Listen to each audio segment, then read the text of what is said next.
د هر چا خپل وي او هر سړی په خپلو باندې فخر کوي. زه د پلاني قام یم، زه مومند یم، زه باجوړی یم، زه ترکمن یم، زه فلانی یم، او زه ورکزی یم، او زه تاجک یم، زه فلانی زه فلانی یم. په خپل قوم باندې زه افریدی یم، په خپلو قومونو باندې فخر کوي. راشي د مولیانو نه تپوس وکړه، د الله نه تپوس وکړه، یا الله ستا خپل خلک څوک دي؟ دنیا کې خو ډېر خلک دي، ټول د الله بندګان دي، خو بعض خاص کسان.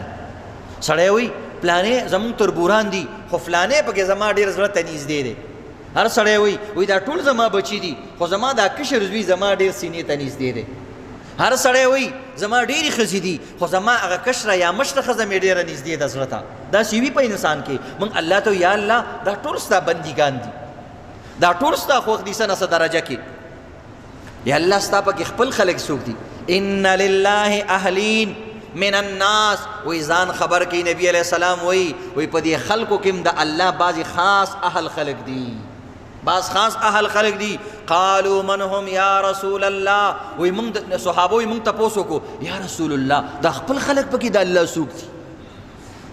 یو اعلی سړی چې کله وایي که نه فلانې زما یو څیز خوښ دی، ټول ته تپوس کوي جی وایه کوم څیز دی خوښ دی، زه به دله راوړم.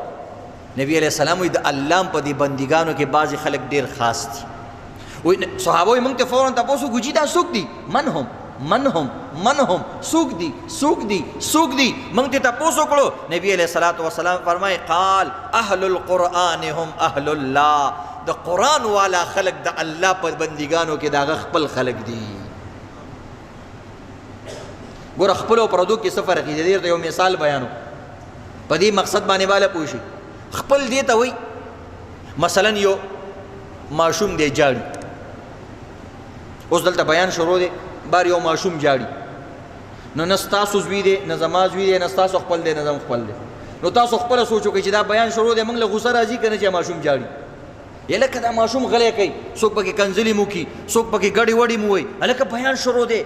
بل کس وایي زما بلډ پریشر دی، مړه دماغ هم راله خراب کو، دې ګاونډیان له ورشه دا ماشوم غلی کړي. داسې وایو که نه وایو؟ دې ته وایي پردی.